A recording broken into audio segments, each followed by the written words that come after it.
Hello there. If you go back 20 years ago, Jeffrey Epstein, no doubt, would have been the darling of the elite.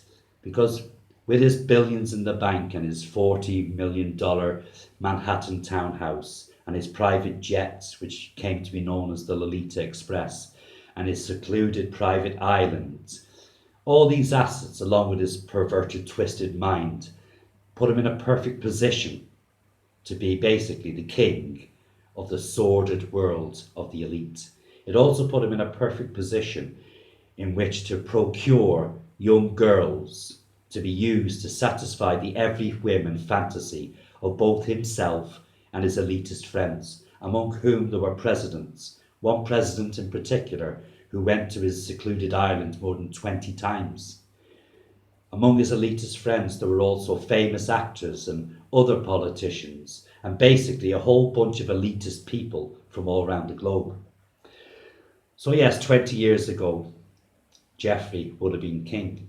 So, where did it all go wrong for Jeffrey? Well, basically, he got caught because when significant numbers of brave young women began to come forward and completely blow the lid of this whole sorry affair, too many came forward that the US Justice Department could continue to ignore it. So, as ever though, in the good old US of A, when the shit hits the fan, what do? They find a patsy. And Jeffrey was the man. So he was arrested and convicted back in 2008, basically of two charges of paedophilia. Just two, that was enough to satisfy inquisitive minds. But as the years passed and more information came to the fore, and more people in the justice system decided they were not letting this go, and also the invention of the Me Too movement, that didn't help Jeffrey's cause either. And just when it was about to come to the crunch this year in 2019, it was decided, no doubt among the elite, that it was time for Jeffrey to go. So although he was locked up securely, they got to him. 10 days after somebody tried to break his neck, he was found dead in his cell. Basically, he had become a fall guy, hung out to dry by the elites. Now, normally I'd say pardon the pun, but the man was no more hung than I've given birth to triplets. But as usual in the good old US of A, the diversionary reports came out immediately. Reports from the prison that, oh, the guards fell asleep or that the cameras went down that evening. What did they do? Did they install the same camera system that they had in the Pentagon back in 2001? Also, there's been no conclusive pictures of his dead body. So do we even know if the man is dead? And how can we believe anything that comes out of the mouth of the elites or the media or the authorities in America nowadays?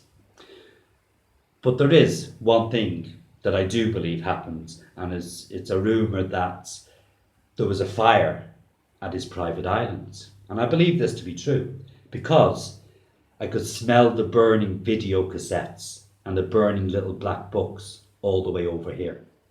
And there's another thing for certain. When it comes to the man's funeral, there won't be too many recognisable faces attending that day. So Jeffrey has just become another fall guy, left to rot in order to preserve the elite and their dirty secrets. Think of the names of Lee Harvey, Jack Ruby, Saran, Dick Cheney. You can now add to that list Jeffrey Epstein. Right, but the most intriguing aspect of this whole saga is Epstein's connection to Prince Andrew of England. The friendship between the two, that is a friendship to almost rival that of Prince Charles and Jimmy Savile. Now, the fact is, and this is a fact, that rumours regarding their special relationship have persisted for years, ever since an underage girl called Virginia Giuffre claimed that she was trafficked by Epstein to be used by Prince Andrew. Now, since Jeffrey's murder, these rumours have resurfaced. They've resurfaced to such an extent that the British royal family felt the need to issue a statement yesterday, despite their motto being never complain, never comment. And what did the statement say? Well, basically, it said that Andrew was completely disgusted with the behaviour of Jeffrey Epstein, and that Andrew claims he is completely against any form of exploitation of any person, and also that he would never, ever personally participate in or condone any such behaviour. Am I the only one that thinks this statement is just more pure elitist bullshit spouted by the elite who think that the little people are all fucking idiots? They would be better served explaining why, if Andrew was so disgusted by the behaviour and the character of Epstein, why did he visit and stay in the man's Manhattan home back in 2010, 2 years after the man became a convicted paedophile? Why was he videoed saying goodbye to a mysterious young woman at the door of Epstein's mansion? Why was he pictured walking through the park, almost hand in hand with Epstein, 2 years after the man was recognised as a paedophile? This bullshit statement, instead of scotching rumours, it has basically added fuel to the fire. Because here's the truth: the elite and European royals and their behaviour towards children has been in question and has been under great suspicion for decades and decades and decades.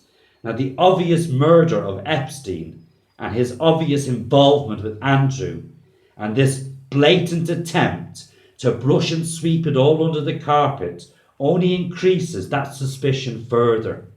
Now, you add to this the blatant murders of many close associates of the elite, people who are possibly in a position to inquire and acquire information against the elites, and the subsequent cover-ups of these murders. Again, it just adds fuel to an already burning fire of distrust in everything we are told by the elite and by their puppets. Now, we can only live in hope, that in time the truth will emerge. And if the truth emerges and it reveals crimes against humanity, we can only hope that it emerges in time so that many of those involved can be suitably punished. But I won't hold my breath if I was you, because the elite, after 100 years of practice, have become very adept at many things. They become very adept at acquiring wealth and acquiring power, very adept at manipulating medias and governments all around the world. And they've definitely become very adept at creating misery in the lives of millions of people. But most of all, the elite have become very, very skilled at covering their tracks, at hiding their complicity and their involvement in any number of atrocities. So many atrocities, from 9/11, from the disgrace of 9/11, all the way back to the financing of Hitler's war machine.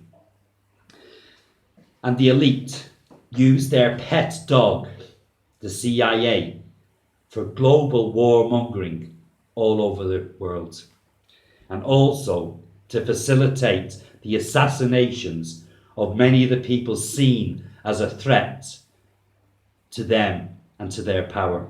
The assassinations of people like John F. Kennedy, Martin Luther King, Bobby Kennedy, Saran, Princess Diana. You can now add Jeffrey Epstein to that list. It makes you wonder how many thousands of other lesser known people, right, have become victims, have been killed in the cause of preserving the elite's evil. But the sad truth is, the elite have perfected the art of the cover-up. And once again, with this latest scandal, they will no doubt come away unscathed. But even so, we the little people can always live in hope. Always live in the hope that eventually, one day, the truth will out. Until next time, guys, take care. Feel free to like, share, subscribe, and comment.